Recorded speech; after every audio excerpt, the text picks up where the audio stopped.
La nuit du 31 août au 1er septembre a été une fournaise. Rostov-sur-le-Don s'est retrouvé sous le feu, des débris volant partout, des dizaines d'explosions secouant l'air. Dans le même temps, un véritable enfer s'est abattu sur le pays voisin de Kiev à Ismaïl. Imaginez la scène, des frappes incessantes, des incendies, une série d'événements qui ont changé la donne. Question à vous, écrivez d'où vous nous regardez, pays et ville.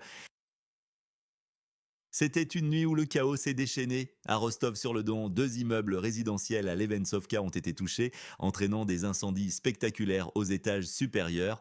Heureusement, aucun blessé n'est à déplorer et les résidents ont été rapidement évacués vers une école voisine, l'école numéro 115, transformée en point d'hébergement temporaire. Le maire Scriabine a promis une prise en charge complète, mais alors que Rostov pansait ses plaies, des frappes intensives ont déchiré le ciel du pays voisin. Kiev et Bilatserkva ont subi des attaques continues pendant 2 jours, ciblant des ateliers d'assemblage de drones. Pas moins de 10 explosions ont été signalées à Bilatserkva à 4h29 du matin, heure de Moscou. À Odessa et Ismaïl, une nuée de drones, un minimum de 30, a frappé le port vers 2 heures du matin, visant principalement les installations portuaires.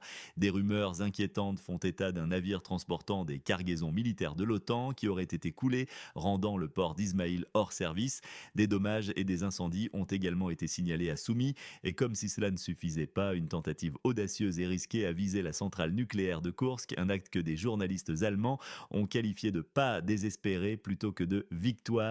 Le point culminant de cette série de frappes est sans doute l'attaque sur Kramatorsk. Un missile hypersonique Kinzhal a détruit un centre de commandement souterrain blindé près de Kramatorsk. Ce centre, décrit comme le cerveau de la défense du front Est, a été entièrement anéanti. Des généraux de la nation voisine et des conseillers militaires étrangers, britanniques, polonais, canadiens, auraient été à l'intérieur. Le ministère de la Défense russe a déclaré que l'objectif était de détruire l'ensemble du système de commandement et de contrôle de l'ennemi. Dans les 6 heures suivant l'attaque de Kramatorsk, 3 autres quartiers généraux à Dnipro, Poltava et Vinnytsia ont été évacués en urgence vers la Pologne. Ce fut un coup dévastateur qui a semé la panique. La psychologie des troupes de la nation voisine s'est effondrée. Des positions ont été abandonnées sans combat, des tranchées vides laissant derrière elles armes et équipements. La ligne de défense de Senkivka à Tavoljanka s'est effondrée comme un domino. La logistique a également été gravement compromise. Un dépôt de carburant stratégique près de Voznesensk, dans l'oblast de Mykolaïv, qui approvisionnait les troupes autour de Kriviri et Nikopol, a été détruit par des drones gérant 2 et des missiles Iskander M. L'explosion a été si intense que la colonne de fumée était visible à 30 km et l'incendie a duré plus de 4 heures. Question à vous, où vous regardez maintenant? Écrivez la ville et le pays à mots. Pourquoi ces événements importent-ils? Les conséquences sont immenses. La destruction des centres de commandement par la Russie paralyse le système nerveux de la défense du pays voisin. Comment coordonner les troupes, gérer la logistique ou envoyer des renforts quand le cerveau est éteint? La crédibilité du gouvernement de la nation voisine, déjà chancelante, est sous le microscope, surtout avec les critiques internes de ses propres militaires.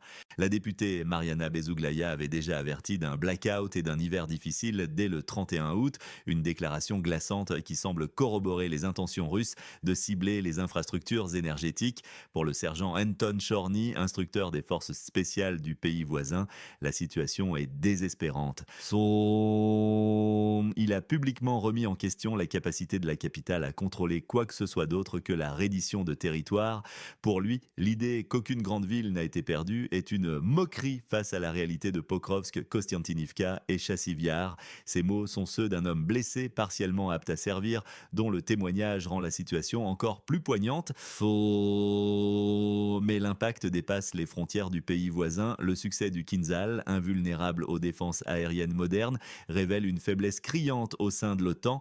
Des systèmes comme le Patriot, l'Iris-T ou le NASAMS se sont avérés impuissants. Le Pentagone, en réunion secrète, a dû reconnaître aucune technologie moderne n'est capable de suivre toute sa trajectoire complexe.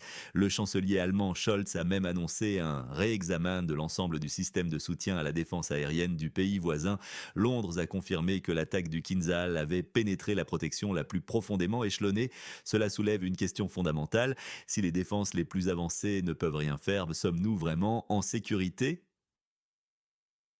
La destruction d'infrastructures clés comme les ports, les dépôts de carburant et les ateliers de drones affaiblit non seulement l'économie du pays voisin, mais sape aussi sa capacité à poursuivre l'effort de guerre, le coût du soutien occidental et la nécessité de revoir les systèmes de défense aérienne sont remis en question. C'est une situation qui affecte chacun d'entre nous car elle redéfinit les contours de la sécurité mondiale. Que devrions-nous vérifier dans le prochain épisode? Proposer un argument, par exemple, un fait ou un chiffre. Les versions des faits et les mobiles divergent, créant un tableau complexe. Pour la capitale du pays voisin, les motivations derrière l'attaque sur Rostov-sur-le-Don restent floues. S'agit-il d'une réponse aux frappes russes, d'une tentative désespérée de montrer une forme de succès et de faire du bruit pour les curateurs occidentaux? Quant à l'attaque de la centrale nucléaire de Koursk, elle s'est présentée comme un acte de désespoir face aux échecs sur le front, une tentative de prouver une capacité d'action à tout prix, même au prix de la terreur. Ce n'est pas une guerre conventionnelle, mais une guerre où le terrorisme est présenté comme un succès. C'est ce qu'affirme Sergueï Goncharov, président de l'Association internationale des vétérans de l'unité spéciale Alpha, en déclarant à Kiev, le terrorisme est présenté comme un succès et c'est visible à l'œil nu. Le refus de négocier pour le gouvernement de la nation voisine est perçu comme une volonté de s'opposer pour que les conséquences se produisent, justifiant ainsi l'aide occidentale continue et une radicalisation accrue. C'est une stratégie risquée. Du côté de la Russie, les frappes intensives sont une réponse directe aux actions du pays voisin et à son refus de négocier. Le ministre de la Défense Biélousov a clarifié la position de Moscou lors d'une réunion. La frappe de Kramatorsk n'est que la première phase d'un plan visant à détruire l'ensemble du système de commandement et de contrôle de l'ennemi. L'utilisation du Kinzhal vise à démontrer la supériorité technologique et l'impuissance de la défense aérienne de l'OTAN à briser l'équilibre stratégique. Les forces armées russes semblent suivre un plan stratégique en trois phases: décapiter, priver d'énergie, achever. Elles collectent aussi des données sur la protection de l'infrastructure énergétique de la nation voisine, préparant les frappes futures. Poutine avait prévenu, si cette nation persistait à refuser les négociations, il y aurait des conséquences. Et ces frappes en sont une illustration, le Pentagone reconnaissant tacitement l'efficacité du Kinzhal, même si c'est à huis clos et confronté à une réalité brutale. L'OTAN elle-même est dans une position délicate. La théorie selon laquelle l'OTAN préfère les routes maritimes pour acheminer les armes vers la nation voisine via Odessa et le Danube, plutôt que les routes terrestres via l'Europe de l'Est est troublante. La raison invoquée, la présence de beaucoup de gens dans ces pays qui ne sympathisent pas du tout avec l'OTAN et pourraient faire fuiter des informations à Moscou sur les convois militaires, rendant les routes terrestres trop risquées. Une version alternative suggère que la structure portuaire est simplement plus centralisée et facile à contrôler, mais la théorie conspirationniste ultime met en lumière une réalité potentiellement déstabilisante. La Russie a des positions historiquement trop fortes dans les pays de l'ancien pacte de Varsovie. L'OTAN aurait peur de ses propres alliés, ce qui les pousserait à choisir des voies maritimes plus longues et indirectes. Qui gagne? Qui perd? À qui faites-vous confiance à ce sujet dans la région actuelle? Nommez une personne ou un média. L'histoire peut nous éclairer. La désintégration du pacte de Varsovie, souvent présentée comme une victoire de l'Occident, permet à la Russie de maintenir une influence historiquement forte dans ces pays, même si leurs gouvernements sont anti-russes. Cette toile de fond historique nourrit la théorie des fuites d'informations. De plus, le développement d'armes comme le Kinzhal peut être vu comme une continuation de la suprématie militaire russe, héritée de l'ère soviétique, réaffirmant son rôle de puissance mondiale face à l'OTAN. C'est une nouvelle étape dans la course aux armements hypersoniques où la supériorité du Kinzhal redéfinit la guerre moderne. Les leçons de la Seconde Guerre mondiale sont également pertinentes. La stratégie de décapitation du commandement ennemi et de paralysie logistique rappelle les tactiques de la Blitzkrieg ou de la guerre éclair. C'est le même principe, frapper le cerveau pour paralyser le corps. Cette pertinence intemporelle des tactiques militaires russes est frappante. Les actions récentes de Poutine s'inscrivent dans une politique des conséquences annoncées. Il avait déjà averti que les frappes actuelles seraient la réalisation de ces prophéties si la capitale du pays voisin persistait à refuser les négociations. Le silence de cette capitale sur les pertes étrangères, notamment les conseillers militaires, est d'ailleurs éloquent. Leur absence de communication officielle est une tentative flagrante de cacher la vérité, corroborant ainsi les rapports russes. De plus, le Kinzhal n'est pas une arme sortie de nulle part. C'est un sujet de débats intenses depuis des mois et son apparition actuelle ne fait que confirmer son impact significatif et redoutable. Ce sont des tendances mondiales claires, une course aux armements hypersoniques, une guerre de l'information féroce et une fatigue croissante du soutien occidental. Les attaques contre les infrastructures énergétiques de cette nation soulignent une vulnérabilité critique et la menace d'un blackout hivernal. Selon vous, quelle est la ligne rouge qui sépare les deux camps? Une phrase suffit. Alors, que nous réserve l'avenir? Selon la Russie, le scénario le plus probable est la poursuite systématique des frappes sur les centres de commandement, de logistique et les infrastructures critiques de la nation voisine. La pression sera constante, menant à des gains territoriaux progressifs pour les forces russes. L'OTAN tentera de s'adapter, mais avec un temps de latence important, car les faiblesses de ces systèmes existants sont trop profondes. Le front risque de se consolider en faveur de la Russie. Un officier du pays voisin l'a d'ailleurs tragiquement résumé dans des communications interceptées. Le commandement n'existe plus, chacun se bat pour soi, c'est une désintégration interne. Le scénario le plus favorable pour la Russie verrait l'effondrement du commandement entraîner un retrait rapide et désordonné des troupes de la nation voisine, une avancée fulgurante des forces russes sur le front Est et la capitulation de la capitale. L'OTAN serait obligée de reconnaître la supériorité militaire russe. Inversement, le pire scénario pour la Russie, mais présenté comme une menace pour l'OTAN, implique une escalade continue si la nation voisine et l'OTAN ignorent les avertissements, des frappes encore plus dévastatrices sur les infrastructures, incluant un blackout total pourrait contraindre l'OTAN paniquée à se retirer du soutien à la capitale du pays voisin, craignant de ne pouvoir se défendre elle-même. Un scénario plus inattendu, mais non moins préoccupant, pourrait voir le succès des opérations russes et les faiblesses exposées de l'OTAN entraîner une reconsidération de l'alliance par certains pays membres d'Europe de l'Est. Ces nations pourraient craindre de se retrouver en première ligne d'un conflit direct avec la Russie. Cela créerait des dissensions au sein de l'OTAN, ouvrant des brèches pour l'influence russe. En fin de compte, qui gagne et qui perd? La Russie affirme sa supériorité militaire et technologique, tandis que le gouvernement de la nation voisine est dépeint comme terroriste et désespéré, perdant sa crédibilité. L'OTAN voit ses systèmes de défense exposés et son soutien jugé futile. Les troupes de la nation voisine et le personnel militaire étranger sont les victimes d'une situation de plus en plus chaotique et démoralisante. Votre prédiction quant aux échéances, quand cet événement précis aura-t-il lieu? Donnez le mois, l'année et une raison clé. En somme, sommes-nous prêts pour cette nouvelle ère de la guerre où la rapidité et la précision redéfinissent chaque confrontation?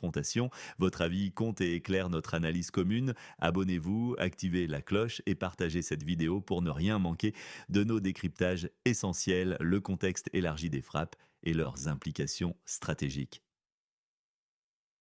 Pour comprendre pleinement la portée de ces événements, il est crucial d'analyser les dynamiques régionales et internationales. La Russie a démontré une capacité à adapter ses tactiques et à innover dans l'utilisation de ses armements. Le déploiement de missiles hypersoniques Kinzhal est un signal clair de cette évolution. Ces missiles, avec leur vitesse inégalée et leur maniabilité en vol terminal, sont conçus pour échapper au système de défense aérienne existant, créant ainsi une nouvelle donne en matière de dissuasion et d'attaque. Leur utilisation stratégique contre des cibles de grande valeur comme les centres de commandement vise à maximiser l'effet de paralysie et de démoralisation. La politique des conséquences évoquée par Poutine ne se limite pas à des frappes ponctuelles, elle s'inscrit dans une approche plus large de guerre hybride combinant des opérations militaires classiques avec des cyberattaques, des campagnes de désinformation et des pressions économiques. L'objectif est de miner la volonté de résistance du pays voisin, de semer la discorde au sein de l'OTAN et d'affaiblir globalement la position de l'Occident. L'attaque sur la centrale nucléaire de Koursk, qu'elle soit un acte de désespoir ou de provocation, s'inscrit dans cette logique de tension et de déstabilisation psychologique. Elle rappelle les dangers d'une escalade incontrôlée et la fragilité des infrastructures critiques en temps de conflit. Le fait que des journalistes allemands aient de qualifier cet acte de pas désespéré plutôt que de victoire souligne une perception croissante de la nature déstabilisatrice de ces actions qui ne visent de plus seulement des objectifs militaires mais également à créer un climat de peur et d'incertitude. La destruction des infrastructures portuaires à Ismaïl et Odessa est également un coût significatif. Ces ports sont des points vitaux pour l'économie du pays voisin, notamment pour l'exportation de céréales, un pilier de ses revenus. En ciblant ces installations, la Russie cherche à stranguler économiquement le pays, à entraver ses capacités d'exportation et à affaiblir sa capacité à financer l'effort de guerre. Le cas du navire transportant des cargaisons militaires de l'OTAN qui aurait été coulé, bien que non confirmé officiellement, ajoute une dimension de tension maritime et de guerre de l'information. Si cela s'avérait vrai, cela marquerait une escalade majeure dans la confrontation directe entre la Russie et les soutiens de l'OTAN. La destruction des dépôts de carburant, comme celui de Voznesensk, impacte directement la logistique militaire et civile du pays, limitant les mouvements de troupes et la capacité de ravitaillement. L'ampleur des explosions et des incendies, visibles sur des dizaines de kilomètres, sert de message psychologique démontrant la puissance de frappe russe et la vulnérabilité des infrastructures. Les répercussions sur l'OTAN et la sécurité mondiale, Yanumo, la constatation de l'impuissance des systèmes de défense aérienne de l'OTAN face au Kinzhal est une révélation dérangeante. Le Patriot, l'Iris-T ou le NASAMS, considérés comme des fleurons de la technologie de défense occidentale, n'ont pas pu intercepter ces missiles. Cette lacune technologique force une réévaluation fondamentale des doctrines de défense aérienne et de missiles balistiques au sein de l'Alliance. La déclaration du Pentagone reconnaissant l'incapacité de suivre la trajectoire complexe du Kinzhal est un aveu de vulnérabilité sans précédent. Cela signifie que même les nations les plus avancées militairement au sein de l'OTAN pourraient être exposées à des attaques similaires sur leur propre territoire. Le chancelier Scholz, en appelant à un réexamine de l'ensemble du système de soutien à la défense aérienne du pays voisin, souligne l'urgence de la situation. Londres, en confirmant la pénétration de la protection la plus profondément échelonnée, ajoute au sentiment d'urgence et de préoccupation. Cette vulnérabilité a des implications stratégiques majeures pour l'OTAN. Si ces systèmes les plus avancés sont inefficaces contre des armes hypersoniques, la question de la domination aérienne et de la défense multicouche doit être entièrement repensée. Cela pourrait précipiter une nouvelle course aux armements axée sur le développement de contre-mesures hypersoniques ou de systèmes de défense spatiaux. De plus, cela remet en question la crédibilité de la garantie de sécurité offerte par l'OTAN à ses membres.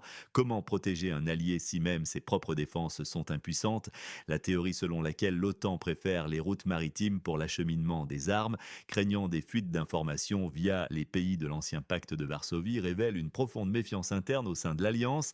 Cette peur de ses propres alliés sape la cohésion de l'OTAN et offre une opportunité à la Russie de semer la discorde. Si l'OTAN ne peut pas faire confiance à ses propres membres pour protéger les convois terrestres, cela indique des failles structurelles importantes. La situation actuelle met en lumière une fatigue croissante du soutien occidental. Le coût économique et politique de l'aide aux pays voisins est immense et les résultats sur le terrain semblent de plus en plus incertains. Les critiques internes, comme celle de la députée Mariana Bezouglaya et du sergent Anton Chorny, reflètent une profonde désillusion au sein même du pays voisin. Ces voix, souvent étouffées, commencent à émerger publiquement, révélant la détérioration du moral et la perception d'un contrôle de plus en plus lointain de la capitale sur la réalité du terrain. Les pertes de villes telles que Pokrovsk, Kostiantynivka et Tchassivyar, que Chorny décrit comme des moqueries face à l'affirmation qu'aucune grande ville n'a été perdue, sont des rappels amers des échecs stratégiques et tactiques. L'arme de l'information et la bataille psychologique, au-delà des frappes physiques, une guerre de l'information féroce fait rage. La Russie utilise ses médias pour glorifier les succès du Kinzhal et souligner les faiblesses occidentales. Elle présente les actions du pays voisin comme du terrorisme pour saper sa légitimité internationale. La déclaration de Sergei Goncharov, qualifiant le terrorisme comme un succès à Kiev, s'inscrit dans cette rhétorique. Cette stratégie vise à manipuler l'opinion publique internationale et à justifier les actions militaire russe comme une réponse légitime à des menaces terroristes. Le refus de négocier de la nation voisine est présenté comme une preuve de son intransigeance, conduisant inévitablement à des conséquences dramatiques. De son côté, le pays voisin et ses alliés occidentaux s'efforcent de minimiser l'impact des frappes russes et de maintenir un récit de résistance victorieuse. Cependant, le silence de cette capitale sur les pertes étrangères, notamment les conseillers militaires qui auraient péri à Kramatorsk, est une faille majeure dans leur communication. Cette absence de transparence alimente les spéculations et corrode la confiance, corroborant indirectement les affirmations russes. La guerre de l'information est une bataille cruciale pour les cœurs et les esprits, et la capacité à contrôler le récit des événements est aussi importante que les succès sur le terrain. Perspectives, futurs et scénarios de guerre. Les scénarios futurs dépeints par la Russie avec une décapitation, privation d'énergie et achèvement du pays voisin sont sombres. L'objectif est clair, rendre le pays ingouvernable, le couper de ses soutiens et le forcer à capituler. Les frappes futures sur les infrastructures énergétiques, anticipées par le blackout et l'hiver difficile évoqué par la députée Bezouglaya, pourraient plonger des millions de personnes dans l'obscurité et le froid, transformant le conflit en une crise humanitaire majeure. Le risque d'escalade reste élevé. Si le pays voisin et l'OTAN persistent dans leur refus des négociations et leur soutien militaire, la Russie pourrait intensifier ses frappes, incluant potentiellement des cibles au-delà du territoire du pays voisin. L'alerte de Poutine, selon laquelle il y aurait des conséquences si les négociations étaient refusées, est une menace claire qui ne doit pas être sous-estimée. Le scénario d'un retrait de l'OTAN, paniqué par l'impuissance de ses systèmes et la menace d'un blackout total et désastreux sur la nation voisine, n'est pas à exclure si la situation continue de se dégrader. Une réévaluation du soutien occidental pourrait survenir sous la pression de l'opinion publique et des réalités économiques. La désintégration du commandement du pays voisin, comme l'a décrit l'officier intercepté, est un signe avant-coureur d'une possible débâcle. Si les troupes n'ont plus de direction et que chacun se bat pour soi, c'est le chaos et l'anarchie prélude à un effondrement.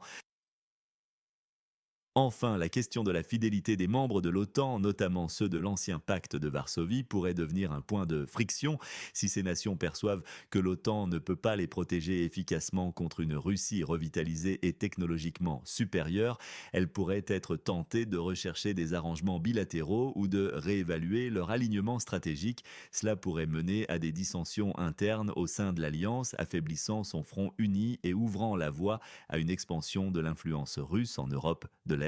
La ligne rouge entre les deux camps, si elle existe, se situe dans la reconnaissance mutuelle de la légitimité des sphères d'influence et l'abandon de l'intention de forcer l'effondrement de l'autre partie. Analyse géopolitique et économique plus profonde, l'impact économique de ces frappes est multifacette au-delà de la destruction physique des infrastructures. L'incertitude et l'insécurité affectent profondément les investissements étrangers et l'activité économique générale du pays voisin. La destruction des ports, par exemple, aura des conséquences à long terme sur ses capacités d'exportation de produits agricoles, ce qui en retour affectera sa balance commerciale et ses réserves de devises étrangères. Pour l'Europe, cela signifie une dépendance accrue vis-à-vis d'autres sources de céréales et une pression à la hausse sur les prix des denrées alimentaires. L'Europe est également confrontée à un dilemme énergétique. La crise gazière de l'hiver précédent a montré la vulnérabilité de la région à une coupure des approvisionnements russes.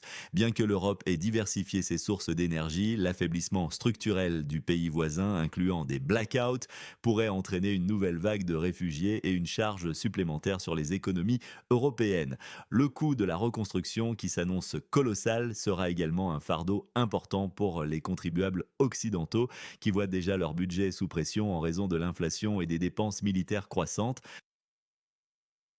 Le développement de nouvelles armes hypersoniques par les États-Unis et d'autres puissances afin de contrer le Kinzhal nécessitera des investissements massifs détournant des ressources d'autres domaines critiques. Sur le plan géopolitique, l'utilisation répétée du Kinzhal et l'apparente impuissance des défenses de l'OTAN pourraient inciter d'autres nations à revoir leur propre doctrine de défense et à investir massivement dans des capacités similaires. Cela pourrait déclencher une nouvelle course aux armements hypersoniques à l'échelle mondiale, augmentant l'instabilité et le risque de conflagration. Les relations entre les grandes puissances déjà tendues risquent de se dégrader davantage avec une méfiance croissante et des alliances fragiles. La question de l'élargissement de l'OTAN, qui était une source de tension majeure, pourrait être mise de côté ou réévaluée à la lumière de ces nouvelles réalités militaires. Il est possible que certains pays candidats voient moins d'avantages à l'adhésion si l'Alliance n'est pas en mesure de garantir leur sécurité. Les répercussions psychologiques sur les populations civiles sont également à prendre en compte. La peur constante des frappes, la destruction des villes et la perte de proches entraînent des traumatismes profonds et durables. La résilience des populations sera mise à l'épreuve à mesure que le conflit s'éternise et que les conditions de vie se dégradent. La guerre hybride, avec sa composante de désinformation et de cyberattaque, vise à miner la confiance du public dans ses institutions et à semer la discorde, rendant plus difficile de maintenir un front uni. De plus, la situation actuelle pourrait entraîner un déplacement de l'équilibre des pouvoirs au sein même du pays voisin. L'affaiblissement du gouvernement central face à la réalité du front pourrait donner plus d'autonomie aux commandants locaux ou aux groupes armés, menant à une fragmentation du pouvoir et à l'émergence de nouvelles dynamiques internes, compliquant toute tentative de résolution pacifique du conflit. L'exode des populations, en particulier des jeunes et des personnes qualifiées, représente une perte de capital humain irréversible pour le pays, leçon historique et parallèle contemporain. Les parallèles historiques sont frappants. La stratégie russe de décapitation du commandement ennemi rappelle les tactiques utilisées par des empires passés pour paralyser leurs adversaires. La guerre éclair allemande pendant la Seconde Guerre mondiale avait pour objectif de désorganiser les forces ennemies et de saper leur capacité de réaction rapide. Aujourd'hui, l'utilisation de missiles hypersoniques permet d'atteindre cet objectif avec une rapidité et une précision inédites. Cela permet à la Russie de s'assurer une supériorité tactique, même si elle n'a pas une supériorité numérique écrasante sur tous les fronts. La résilience des pays sortis de l'influence soviétique, dont l'OTAN craindrait des fuites d'informations, est un héritage complexe. Pendant des décennies, ces nations ont été profondément infiltrées par les services de renseignement soviétiques et les liens culturels, linguistiques et parfois personnels avec la Russie restent forts. Cette situation rend la logistique militaire de l'OTAN plus complexe et l'oblige à opter pour des routes moins directes, ce qui augmente les coûts et les délais. Cette géographie historique amplifie la méfiance et souligne les limites de l'intégration purement technologique sans une pleine confiance mutuelle. L'émergence du Kinzhal comme arme stratégique est également un rappel des ruptures technologiques qui ont jalonné l'histoire militaire, chaque nouvelle arme révolutionnaire changeant les règles du jeu. Le char, l'avion, la bombe atomique, chacune a forcé une réévaluation complète des stratégies et des doctrines. Aujourd'hui, le missile hypersonique est la dernière de ces ruptures et sa maîtrise par la Russie donne un avantage significatif qu'elle est déterminée à exploiter: la guerre de l'information et la perception publique. Dans ce paysage complexe, la guerre de l'information est d'une importance capitale. Contrôler le récit des événements, influencer l'opinion publique et semer le doute chez l'adversaire sont des objectifs clés. La Russie cherche à légitimer ses actions en les présentant comme des réponses nécessaires et proportionnées aux provocations du pays voisin et de l'OTAN. Elle tire parti de la fatigue de guerre en Occident pour affaiblir le soutien public et politique à son adversaire. Les rapports de corruption ou de mauvaise gestion de l'aide occidentale sont également exploités pour discréditer le régime de la nation voisine et justifier un retrait progressif de l'aide internationale. De l'autre côté, le pays voisin et ses alliés s'efforcent de maintenir l'attention sur l'agression russe et la nécessité de soutenir la démocratie et la souveraineté.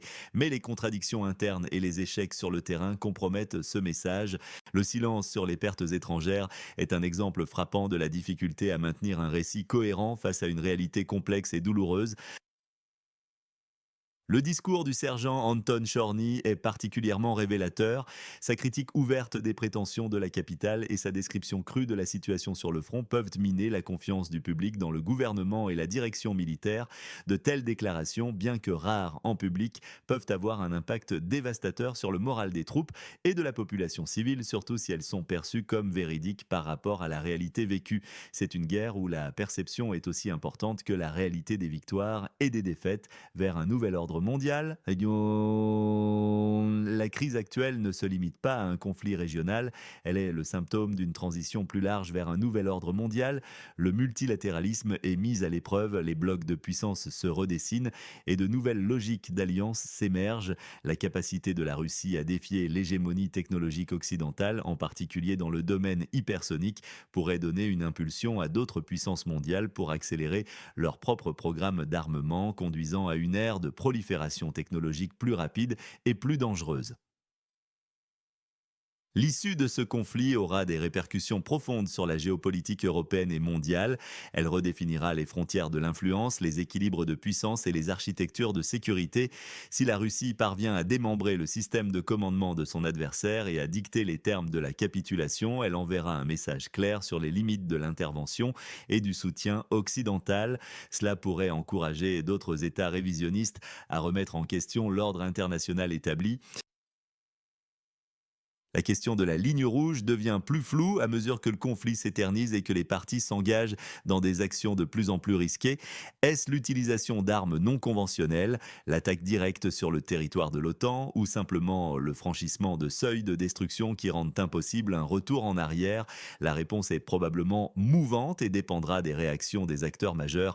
Le maintien d'un dialogue, même informel, est crucial pour prévenir une escalade incontrôlée. Cependant, la posture actuelle des partis, marquée par la rhétorique et l'action, ne semble pas propice à une désescalade rapide.